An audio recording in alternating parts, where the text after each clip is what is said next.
Well guys, I think sex has a pretty good run. Let's end it. I came out as asexual back around mid-2020. I was kind of hesitant to fully call myself that for a time. I just assumed I was really late bloomer or something. But the more I learned about it, and the more I realized, oh frick, that's me. Throughout my life, I've just been disinterested in sexual activities. I mean, I'm a gamer, so that checks out. Dating, marriage, curling up on a couch and binging all 51 Scooby-Doo movies, that's appealing. But anything further? Nah.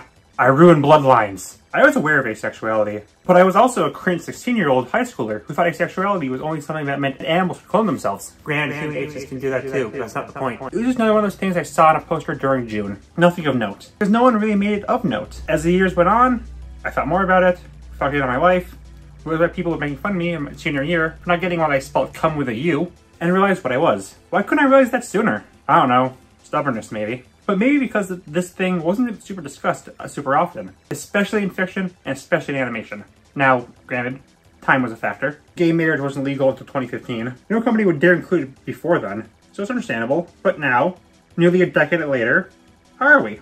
Well, I found 25 characters across 22 different pieces of animated media, and I gotta say, that's totally fair. Again, look at how lacking some other major parts of the queer community are. And like, the current most used acronym for the community is LGBTQIA. The A is for asexual and aromantic. So we're there. We're an important part of the community. We're instant no you to morons saying all those Alphabet Mafia members want to groom kids or whatever, when there's a whole section of them that have no interest in romance, period. But we in the biggest section, we're not the Charizard, we're like the Samurott. So yeah, 25 characters, pretty impressive.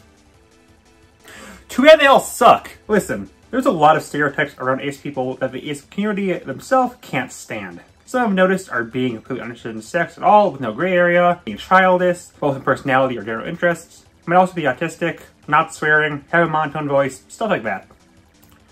There's just one problem with this list.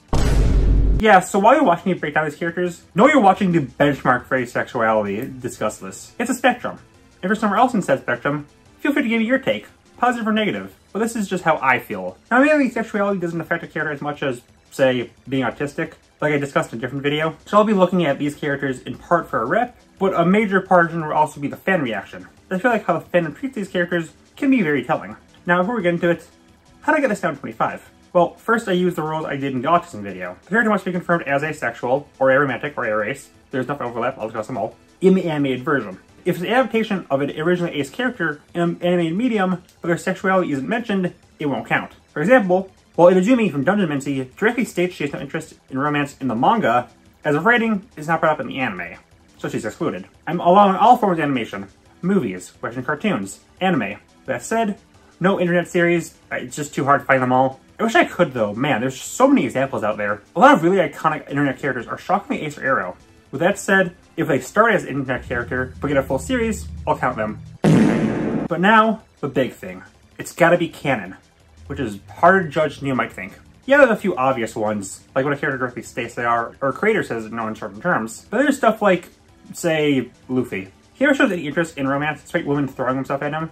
Is he ace? A creator of the Pokemon anime says Ash just loves everyone and can never pick one person to be with. That's A or ace, right? Or how about Jonan Vasquez saying every character in Invader Zim isn't capable of feeling love? Does that make Zim A or ace? I hope it does, because A or ace Zim is really freaking funny. There's nothing wrong with headcanons, but to qualify for this video, they must be listed on either Wikipedia, TV Tropes, or the LGBT Characters Wiki. That way, if you disagree with the character being here, I can deflect blame. Happy Asexual Awareness Week, everybody!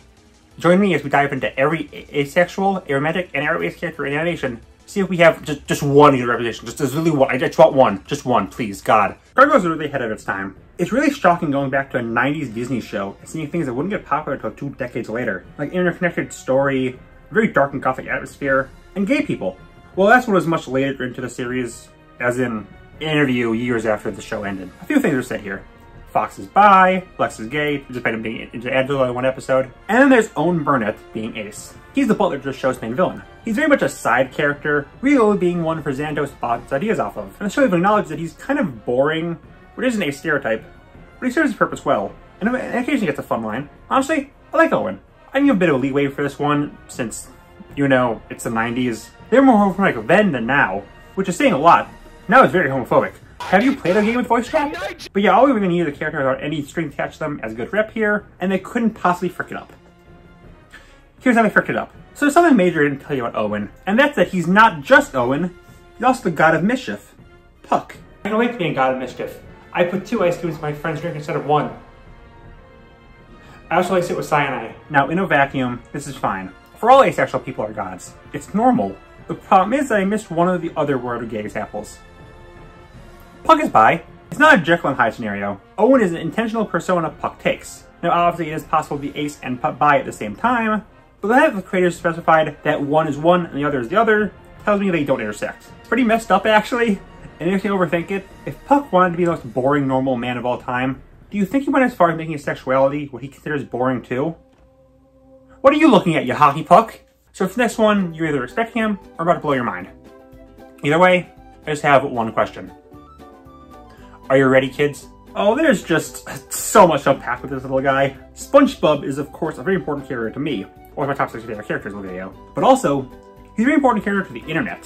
He's like its unofficial mascot, so it's always so shocking when people find out that he's actually canonically asexual. This dates back to a 2002 interview with creator Steven Hillenburg, where he was asked if SpongeBob was gay, where he stated he views him as asexual. I've seen a lot of pushback to this since real sponges are asexual, and he was referencing this fact. Okay, cool, counter-argument.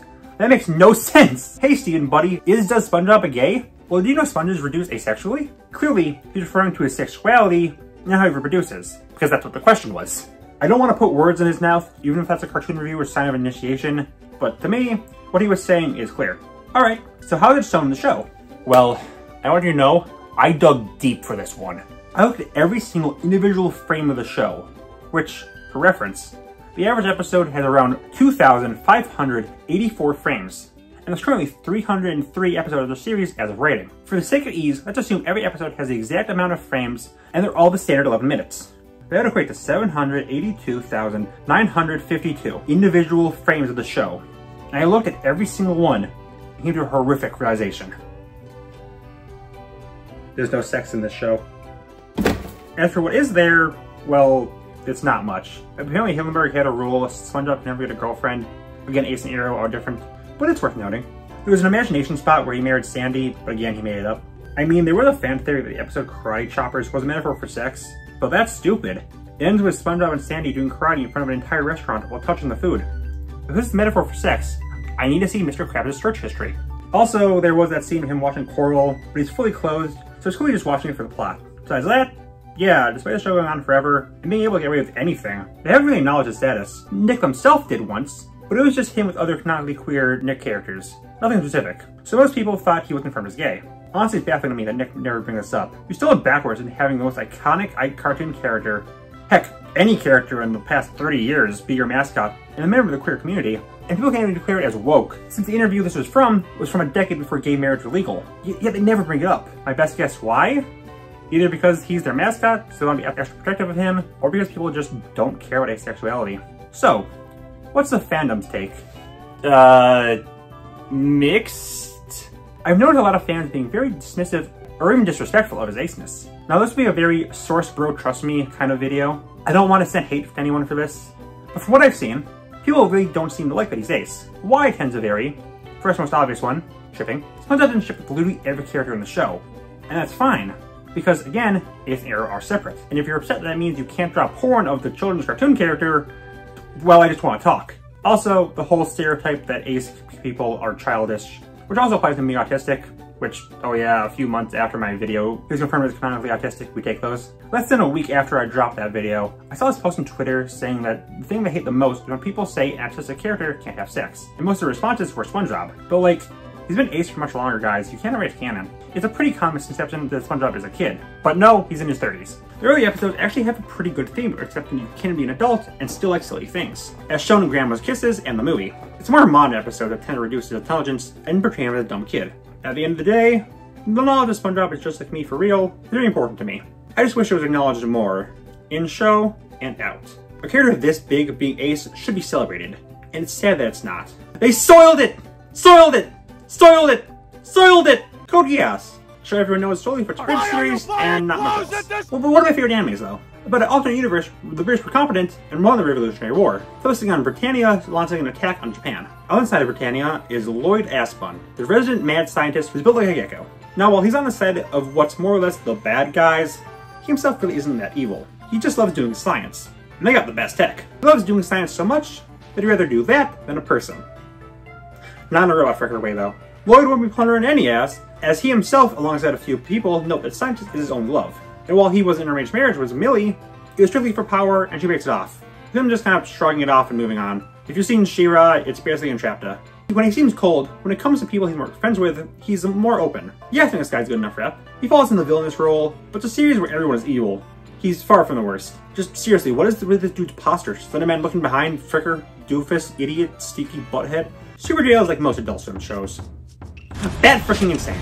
The show is a super trippy and very, very violent series. So much thought was put into one of the most mindlessly violent shows I've ever had the pleasure of watching. All this chaos and carnage is brought to you by the Warden, the childlike insane ruler of the prison. He's also the literal only thing I knew about this series before watching it, down entirely thanks to him being a top-tier Tumblr sexy man. You're probably wondering why on earth he's being discussed here. Really, since the very first scene he's in, the dude is talking about how prison guard Ellis makes his loins feel weird. Most normal Super Jail moments. Well, according to the interview between Freak Sugar and the show's co-creator, the Warden is so obsessed with himself that he's asexual, even though he's had sex in the show and seems to enjoy it. But then again, this is Super Jail. Why the frick am I trying to seriously analyze Super Jail? He says he wants to make love to his subordinate, does several various lewd things. I know being ace does not mean you're completely incapable of having sex. Besides me. The second I have sex, the earth explodes. It's my cross to bear. But yeah, I'm not entirely sure about this guy. Even some interviews don't seem to know where the guy falls. Most certainly wouldn't call him good rep, but if you're looking at this show for good representation, I question why you're watching it in the first place. Platypus? An asexual platypus! Yeah, so this is pretty similar to SpongeBob. Here's the most iconic cartoon character in recent memory. One of the few TV characters Disney tends to commonly bring up. Overshadowed the main characters in popularity to the point of being the de facto mascot, was confirmed as Ace right before the big movie dropped, and no one knows that about the guy. Now, I've seen some people bring up this is another a species asexual, so the character is moments. If you think that, please go back to first grade. The most iconic thing about Platypus is that it's got a beaver tail on a bill. The other thing is that it lays eggs, which is a two-player game. Since its sexuality reveal was done over a decade after the show started, there's nothing about it in the show. There's a running gag where people ask to give Perry a girlfriend and it's ignored, which is something Disney themselves kept asking to do. Broken record, but Ace and Ariel are not the same. I'm starting to think most people don't know that. The show does its several jokes implying Doof and Perry are dating, but as I brought up in other videos, that ship is bad. Not because Perry's Ace, because he's like 10 and Doof's 47. Honestly, between this and Buford and Baljeet's relationship being a joke, I realized how screwed over gay male relationships are in animation. Because men can't be gay unless their dad's unimportant to the plot. The other co-creator of the show, Swampy, invited someone on Twitter asked if anyone in Phineas and Ferb was queer, and he gave the most cop-out answer of all time. Yes, of course there are, but it's their business. The reboot of the show is coming soon, so hopefully we can make it more clear for Perry. But now, women may soon whenever they hear him say, but my strong independent standing aquatic egg-laying mammal of action don't need anyone. So, I'm a little conflicted on this one. Mayor Jones of Scooby-Doo Mystery Incorporated is listed on TV tropes as being confirmed asexual in an interview. But the interview isn't linked at all, and I couldn't find it no matter what I Google. Part of me is up to just ignoring it and axing this guy from the video entirely. And then I remembered something. That's something being my autism video. In that, I brought up how Fred's confirmation of him being autistic was overshadowed massively by Velma being revealed as a lesbian. If Fred, a very iconic character, being autistic can be overshadowed despite that making him arguably the most iconic autistic character at the time, then a random side villain in one show being confirmed as a far less talked about sexuality, yeah, that checks out. I'll allow him. He's also the worst example here, maybe? Okay, not in terms of how much I like them. Jones is a great character.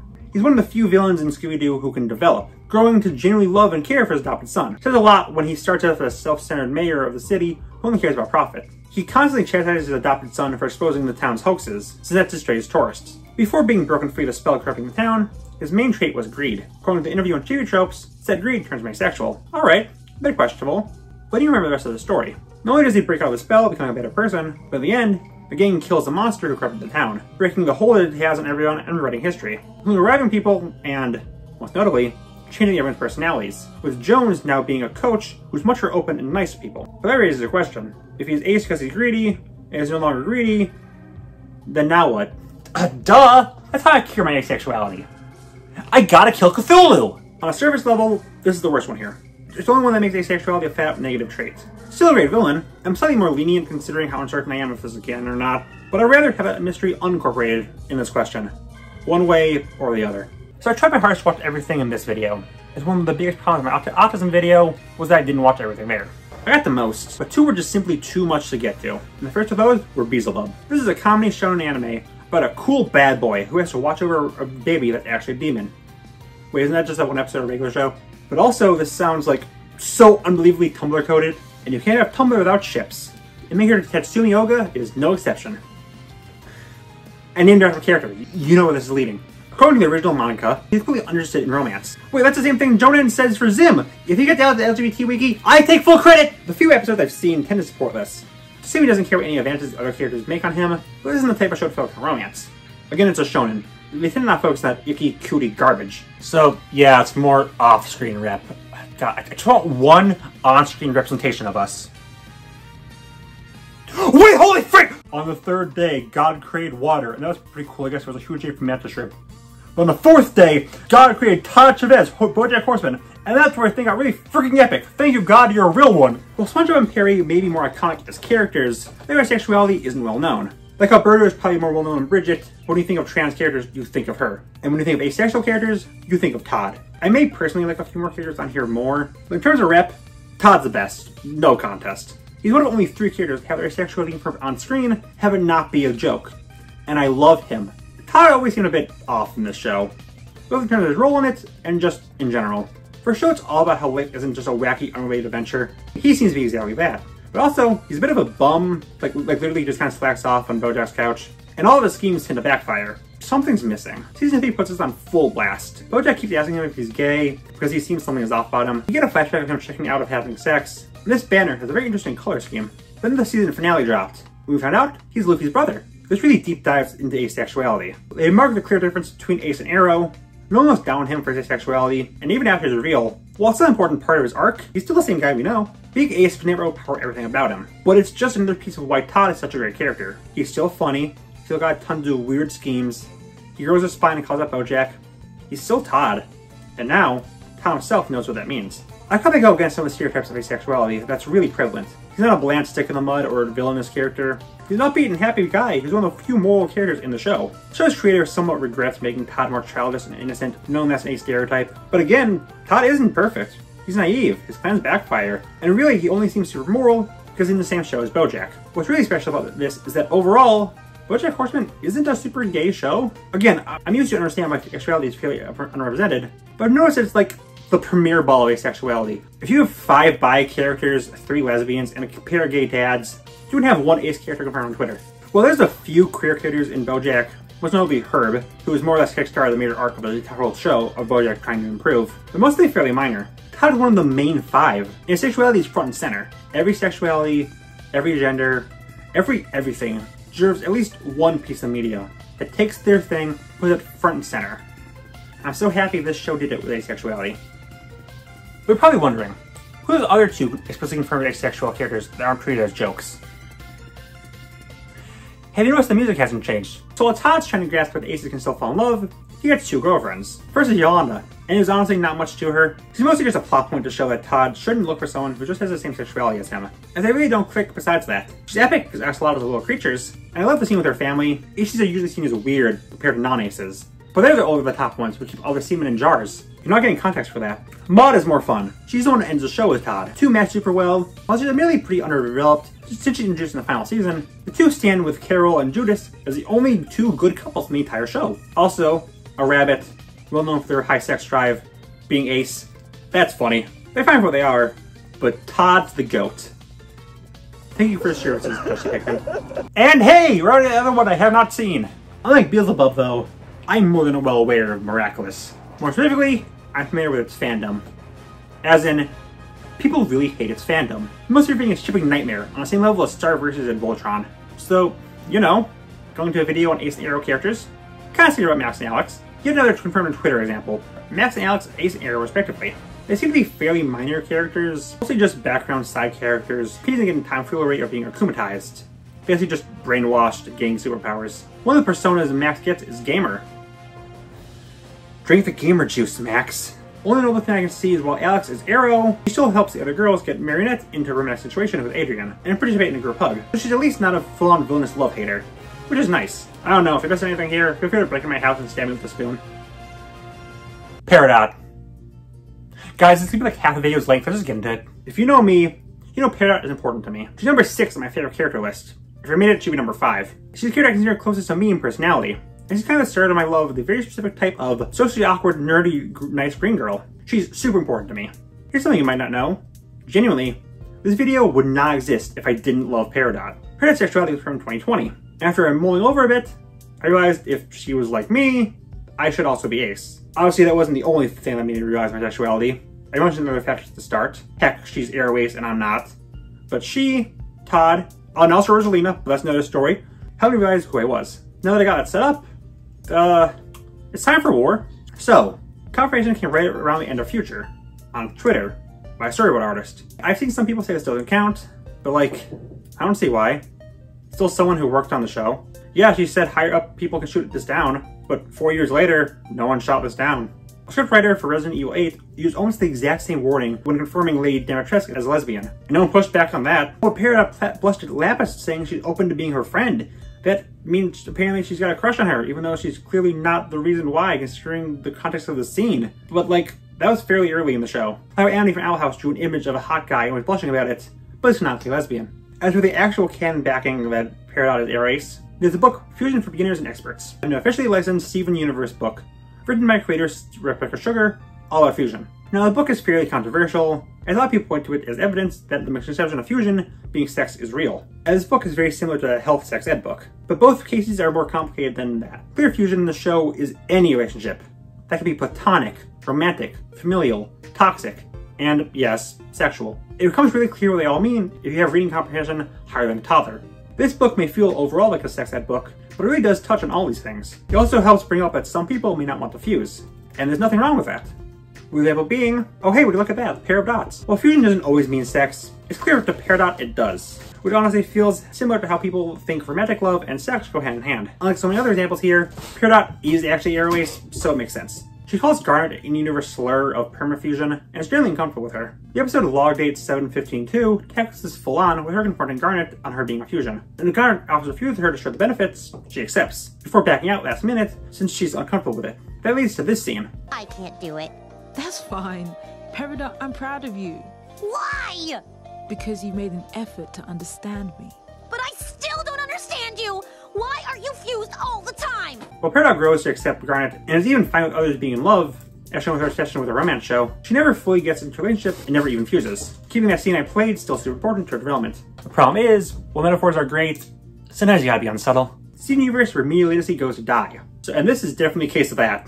They really should have been more clear about her sexuality, the same they were for Garnet and Pearl. You don't gotta directly say the term Arrow Ace, or even make an entire episode about it. You just gotta make it clear. Like, she likes romance shows, right? Throw in a line in any of those episodes where she watches them, and Steven asks her, hey Peridot, you love these romance shows. You're interested in finding someone yourself? Where she can reply with something like, I myself have no interest in being involved in love, but I love to observe it. Boom, that's it. Episode can play as normal. The message is clear. That leads us to the fan reception of Peridot's sexuality. So it's safe to say Peridot has the most ignored sexuality in any character in fiction, right? Autism. Asexuality. The color green. Long ago, 3 nations of things striped like a character lived in harmony. Only the Peridot, master of the elements, could balance them. But when the world needed her most, Cardinark posted like 4 images shipping her with other characters. Listen, every character list has gotten their sexuality respected, but not by the freaking company themselves. You can't just destroy sex. But I can still try. But Cardinark shipping their lone Arrow Ace characters several times, and usually to no backlash. Honestly, I think that's pretty unfavorable. Now, something I gotta make very clear first. I love Lapis. Her design is beautiful. Her arc is great. She's kind of the turning point in the show, being a wacky comedy to a serialized story. I love her growth with Steven and the others. She's a fantastic character. I say this because I despise the Lapidot ship with all my heart. It's nothing to do with her. She's great. But just like how I and so many other people thought Star and Marco were great as friends, but alpha as a couple, it's the same here. Lapis and Peridot are great as friends, but they don't need to be shipped. Yet not only does the fandom do it, CN's social media pushes this more than any other ship, I feel.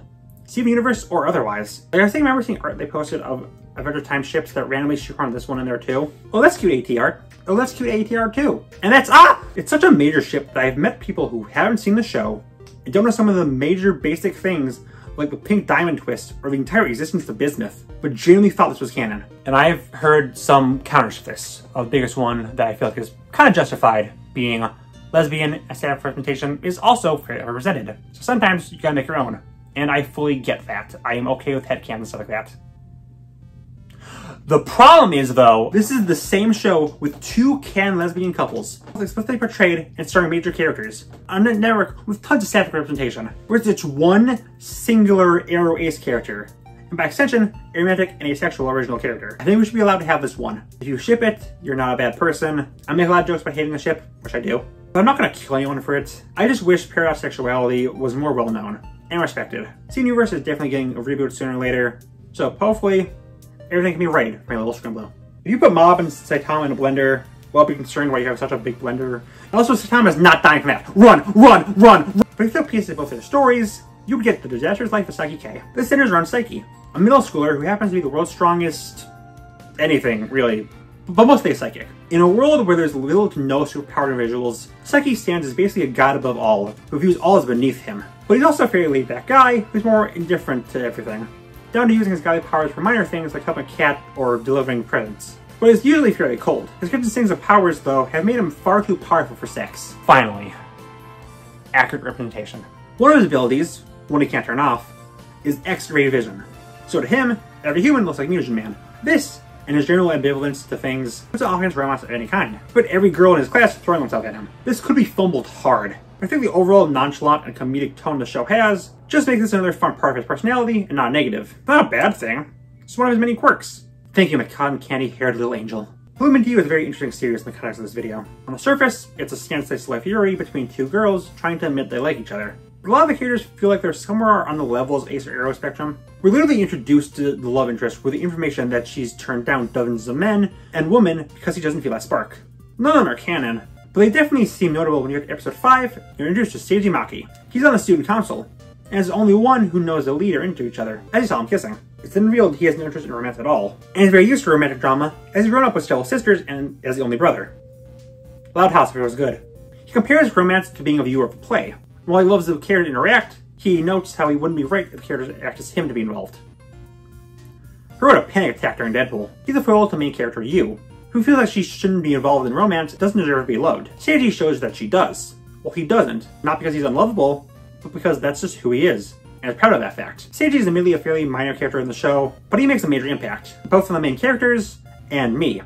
He's one of our better forms of representation. Disenchantment is very different from most romantic granting shows. While his others are pure comedies, this isn't as comedy focused. Both because it's more focused on the plot, and because the staff behind the peak of Futurama and Simpsons are long gone. Even with there being a fair share of lighthearted moments, it's shocking how straight they play the main villain, Queen Dagmar. Unlike other granting villains, there's very little comedic or even really likable about her, as she crushes every line you can, mentally damaging her and later killing her own brother, tricking her daughter to killing her girlfriend, and straight up petrifying the entirety of the kingdom.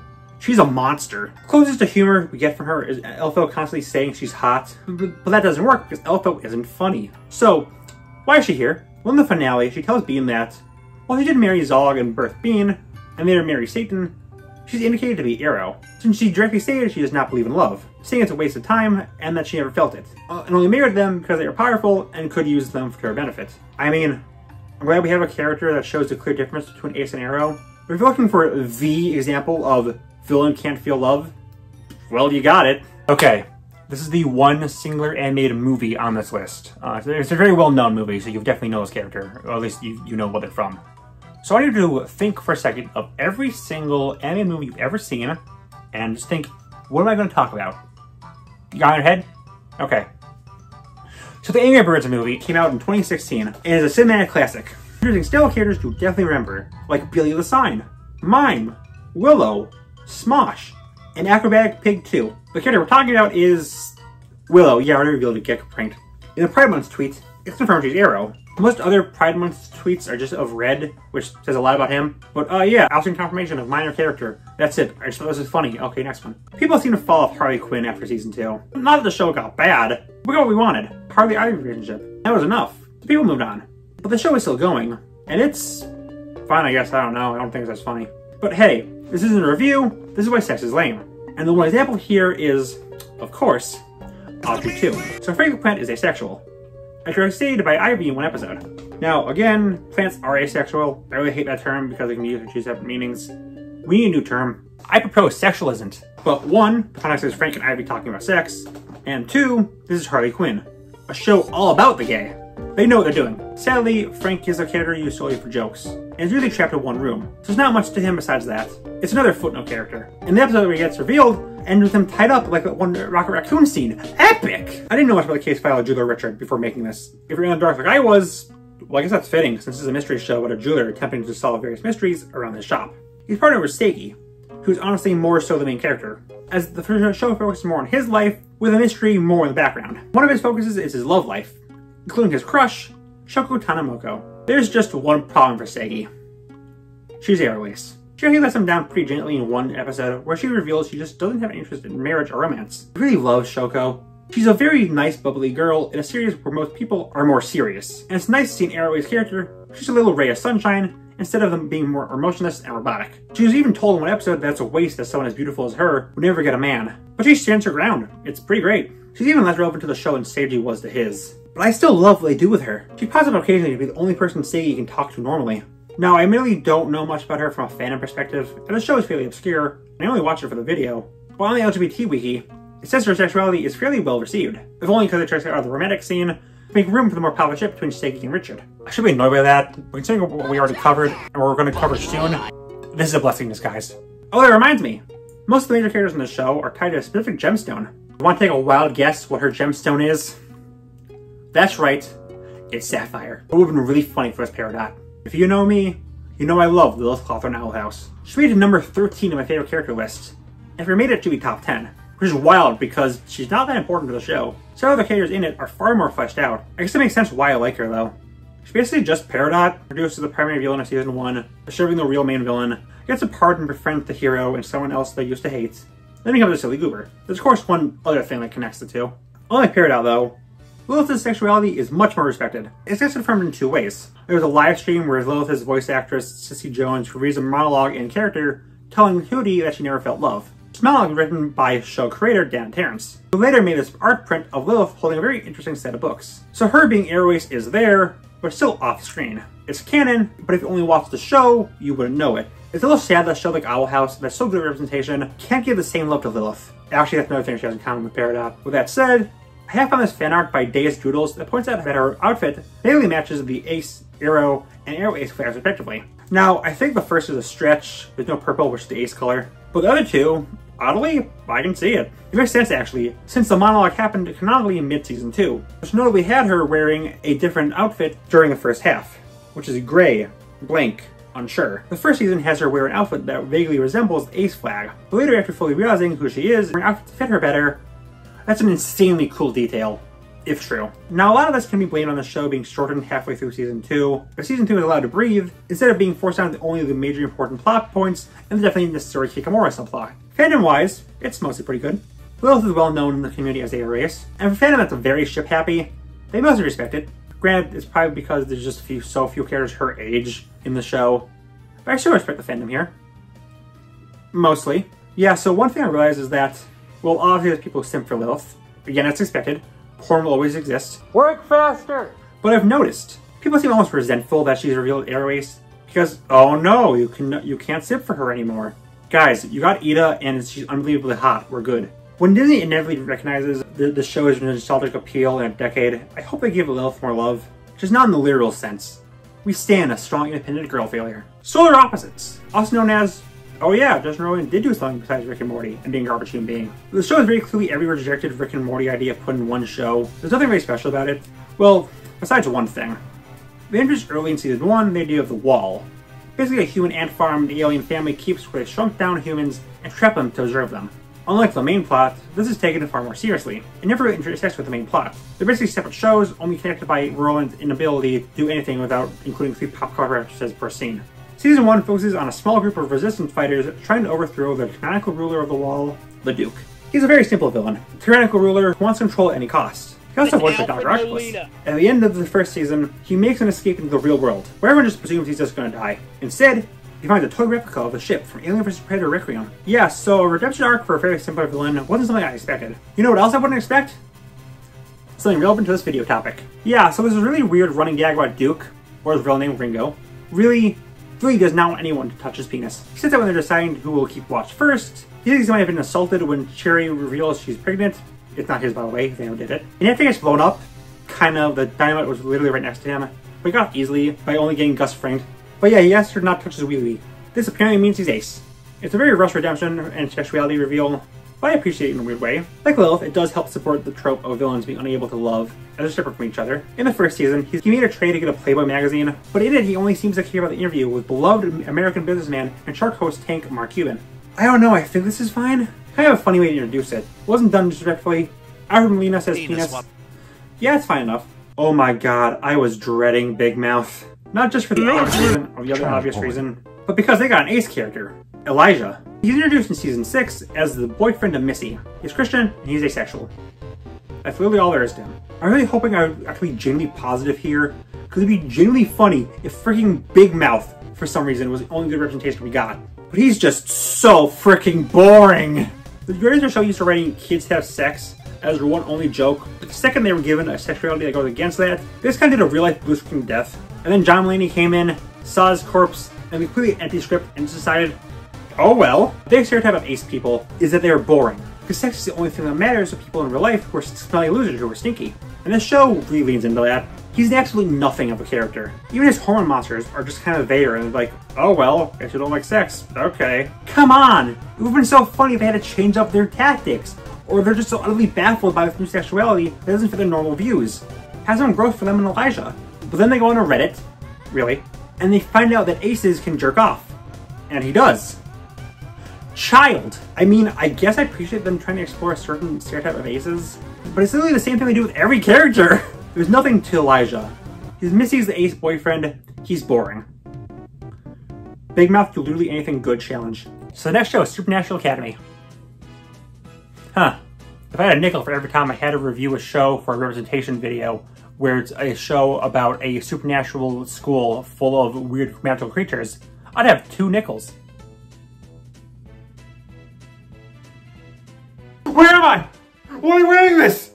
Ah! I was expecting something like Monster High going into this. Chloe surprised me as this is flat out just a teen drama. Closer to Buffy the Vampire Slayer if anything. Complete with minor swearing and open discussion of sex and romance. Shockingly little of the last one though, since the show overall focuses more on the ongoing plot. We do get one character who's completely understood on that side, Jay. In their first appearance, Jay directly states they have no interest in romance, despite understanding why people are. It's just not for them. Everyone accepts that of them pretty quickly, and that's really all there is to them. The show is pretty short, and they're very much sidelined compared to the rest of their friend group. Maybe them being a fairy is a clever joke about how fairies are generally linked to horniness, hence nymphomaniacs, but that's probably just me trying to give easily the most show of all time any sort of cleverness. The next character is Frieren from Frieren, A Journey of Magical End. This will definitely be the Regan Ridley of this video, as in the character everyone sees in the thumbnail, and then comments why they're there without watching the video. So I want you to go to the comments right now, find everyone mentioning Frieren, and reply to them with the entire Godzilla's verse in ERB. This is the final of the shows I watched this video that I hadn't seen before. Like some of the other ones here, I was very well aware of this one. This show blew up in late 2023, instantly being one of the biggest anime of the year and #1 highest rated show on my anime list. And it's against mostly older shows. Despite that, I noticed that before watching this show, I knew literally nothing about it besides Frieren herself. None of the other characters, nothing plot related, just this scene. She instantly became the next big waifu. Everyone loves this girl. Like, loves her. So you're telling me my waifu is Aeroace? Absolutely not. Wikipedia and LGBT Wiki are. I'm just a messenger. And obviously, they are always believable. Honestly, I'm questioning this one, but there's a solid case for it. Most obviously, it directly confirms that the elves, like her, don't really have romantic or sexual relationships, which means her race is slowly dying out. Good news, girl! If you're on Twitter, then no one spoiler tags, because for some reason no one knows you can do that, it's to be believed, you've been fricked so many times, you could repopulate the entirety of Europe. The show itself does support this besides that one scene. Unlike Fern and Stark, Frieren never cares about getting into romance, turns down people asking her to dance with her, and loves food, so she's one of us. The other note is Himmel, one of her old adventuring buddies who had a crush on her. He's long dead before the show starts. was never picked up on his feelings while he was alive. And a major part of the show is her slowly realizing what he thought. Honestly, I'm a little torn on this one, since the show is still ongoing. And just because elves are generally averse to romance doesn't mean she can't break the mold. But hey, this is still a great show, and there's a lot to it that overshadows Fiorina as a character. Whether she's air race or not, I just had to include her based on my rules. And because then I could throw into the thumbnail, and I really love views. And the final character is Alistair from Hazbin Hotel. Okay, so obviously I want more Ace representation, but for this entire year, I'm hoping we get no more. Because I could not pick a better character to end this video with if I tried. There's really not much to Alistair right now. The show only has one season, with only around half of that featuring him in any significant way, meaning he has among the least screen time of any character I discussed today. So why are the same longer than Paradox? Alright, flashback to 2019. VisiPop just dropped this pilot for Hazbin Hotel. Things have never been the same. This majorly increased interest in Indian animation, created a massive fandom overnight. Got just so many freaking AUs and fanfics, man. And the face of it all was undeniably Alistair. He didn't appear until the final 10 minutes or so, but something about this guy instantly captured the internet's hearts. Mostly literally. It's rare to see a male character thrust over unironically online, but something about Alistair really ignites something in everyone. I don't see it. Dude's a pencil. You top him, probably split the dude in half. He tops you, you probably get a paper cut.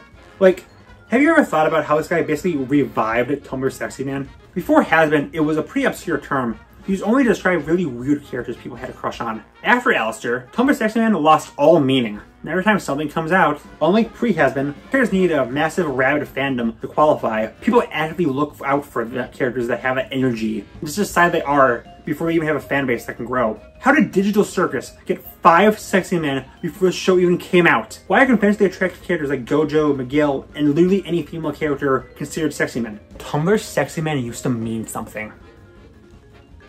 Also, Alistair's air race, so that makes it a little weird. Okay, so before we dive back into how totally normal the Hazbin fandom is, how is his in-universe portrayal? Well, he's super accurate. He just deals with people's souls. I do the same. Why do you think I constantly get the same handful of people commenting on every video? There's really only 2 brief hints to his sexuality in the show. For one, he shoots down Angel Dust's constant advances at him, and 2, of course, this line. Oh, I'm just kidding. I know you're an ace in the hole. A what now? I've seen people dismiss this as easily missable, shallow representation. They're right, but after watching every single thing that has Ace characters, I gotta admit, this one easily missable line is more representation than pretty much all of them combined. Which is so freaking sad, man. It does kind of make the mistake of conflating Ace and Arrow as one thing, since the context is about Alistair dating Charlie, but he was confirmed off-screen in Arrow too, so it's fine. There's really not much to Alistair as writing. He died in his 30s, became a notorious crime boss in the underworld, at some point befriended Mitzi and Rosie, decided to help out the hotel, made fun of Lucifer for being a bum, he could be king because he got summoned by Adam, then most about how he'll eventually take over the entire tri-state underworld. For what we see of him, I really do love Alistair. You could nitpick the show to death, but he's the one genuinely strong part alongside the songs. I think as of now, he's fine rep, yeah. Yeah, he's a villain, but considering how he doesn't even realize he's Arrow Ace, because, you know, he's a serial killer from the 1930s, it at least separates the two. And it helps that he's a fun, lively character. Oh, but also the thing of him not straying as much as the cast. He's scared that aces are innocent. He ate a guy on screen. The show never brings up that he doesn't curse as often. If they really want him to stand out, they wouldn't have him curse at all. Because, you know, this is Hazbin Hotel. The fan reaction, on the other hand, is a unique thing. As mentioned, when the pilot dropped, everyone simped for this guy. And God, if the fans weren't heck for liking the show, they certainly are for Alistair. That and shipping, oh God, the shipping. Even the canon ship of Charlie and Baggy wasn't enough to stop the popularity of Charlie and Alistair. Which, like, even ignoring his sexuality, dude's clearly shown more as a father figure to her, so that's a little weird. More notably, there was hands down the fandom's biggest ship, Angel Dust and Alistair. The opposite attract ship really made waves. Even Alistair's reveal at Airways did nothing to dissuade it. With that said, the ship mostly died. That's because people decided to respect his sexuality, and more because Angel Dust and Husk ship became much more popular. Live footage of VisiPop and NASA working to make Loser Baby so unbelievably catchy, it single-handedly destroys the Radio Dust ship. With that said, Visi has said people can ignore sexuality for fan projects, and he's the only character she said this for, which really rubs me the wrong way. At least Paradox can be excused by some random intern doing it. This is the creator singling out one singular character you're allowed to ignore sexuality of, none of the others. In general, people are weird about Alistair, mostly since people, mostly those who don't like the show, really don't like the guy. Well, the show's face has moved on to Charlie, seeing as she's the main character and other reasons. Alistair was originally the mascot. So now that the show's cool to hate, admittedly for partially good reasons, he gets the brunt of it. The show ends as of now with Alastor seemingly being set up as the next big villain. Which, like, that's so boring. It started with him being this big, powerful villain who rules the underworld. But then they have the fun twist of him becoming just this wacky guy who sits at the hotel because he's bored. Only to reveal he's actually this big, powerful villain who wants to rule the underworld. The thing is, there's so much you could do with Alastor and his sexuality that I really hope it gets touched on. Sure, make him a big bad upcoming season. But instead of killing him, they actually do reform him, like the show is about. He just fully becomes the wacky uncle he's destined to be. Or, hey, ever realize only 3 characters he's on good terms with are women? According to Word of God, in life he had a bad relationship with his father. Oh, thank God. I started thinking he was a has-been character. So maybe we can dive more into that. Heck, make his father a character. For sexuality, again, there's so much you could do with it. It's apparently so obvious Rarely picked up on it, when even Alastor doesn't even know. So maybe you can talk it out with someone like Angel Dust or Husk, who understands sexuality, who comes to realize what he is. Also, these aren't my ideas, but the idea of Vox having intense sexual lust for him while he just doesn't care is hilarious. As the idea of him and Rosie marrying not for love, but for tax benefits. Hire fans, Vizzy! You know, between Alastor being the face of Helmet Sexy Man, despite being Air Waste, Doctor having several iterations, including the David Tennant version being confirmed Air Ace as well, and Sans being directly stated to being uninterested in sex, I've noticed a lot of lusted after male characters are Ace. I guess it's just because people just want something they can never have. They'll do anything for it. Hi everybody, I'm selling my bath water. So I don't have a bath, so it's just shower water. Leave in the description, $20 per bottle, I'll sell the first 100. Wow, that's a lot of reasons why sex is cringe. I should mention Yoshino Takazuki from Wandering Sun. He listed on the LGBTQ wiki as Ace, but I watched the show. There's no reference to it. Heck, he even dated someone, albeit they broke up. Everything I could find online about the show is understandably more focused on the questionable trans rep. The show is mostly about Yoshino trying to adapt to being a trans man, but the show seemingly ends with them transitioning suddenly. So, look at these characters. I love them, but dear God, did most of them suck!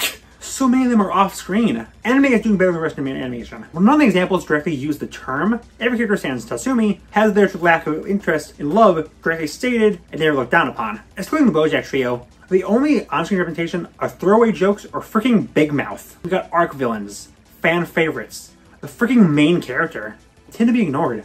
Again, I think the amount we have is fairly decent. We just need a few more on-screen rep. Now, it's harder to show on screen than, say, a gay couple. Most shows can't use queer terms, so they rely on visuals. Easy to have 2 men kiss on screen or hold hands, but how do you show it for not being interested in sex or romance? I don't know. A flag. Have characters say they're fine with dating but nothing further. It can be done. Plus, I like more things. But maybe instead of every character being either air-ace or functionally air-ace, have a character who's ace and gay. And yes, obviously asexuality is a spectrum. So these characters could be more than the vanilla asexuality that I'm kind of seeing them as. But the thing is, we don't know their exact representations. As far as we know, they're just fat ace or fat air-ace. And if that's the interpretation the creators want us to have, it's what I'm going with. Especially since, like, how many characters can you see a fandom universally agree at ace or arrow? I think of tons for most other orientations, but outside of Luffy, good luck throwing that headcanon out there. Especially if it's a woman. Unfortunately, despite ace representation being both fairly new and unrepresented, Ace Erasure is very real. Jughead for Archie, probably the biggest air-ace character not from cartoons, was made straight in Riverdale. Despite protests from fans, even his actor. Nadia Van Dyne was intended to be air-ace in Marvel Comics, but because the film version was more popular and Dane Scott Lang, they weren't allowed to go through with it. And I'm genuinely really worried if they bring back Steven Universe, they'll just make Lapis and Paradox a couple. So me their concept of president. But ace rep is so baffling because it should be so easy to do, yet it's constantly fumbled. If I understood what I was earlier, then I'd be able to accept myself earlier. And that's why representation matters. It's not my fault I don't have a sex drive. Heck, I don't have a learner's permit. Yes, it's much easier to hide being ace than other sexualities. Heck, just look at me. Despite the blatant references I made to it in videos, my parents never caught on. This video doubles as it's coming out. If I'm recording in front of a dumpster next video, you know why. Sex sells. So it's hard to advertise a sexuality that's the exact opposite. But some of these shows are still going on or will inevitably return. So hopefully, we can improve. All I want is some respect to asexuality and aromanticism. But I'm not saying respect. Lots of missiles now!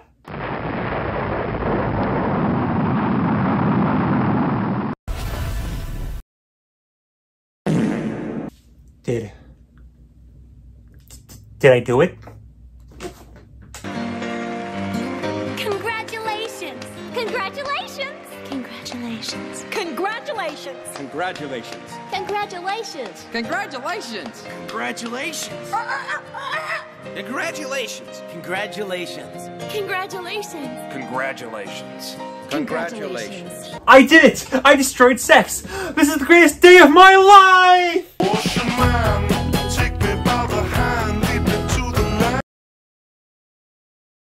That's what I'm talking about. It's like the song says. You do the hokey pokey and you turn yourself around.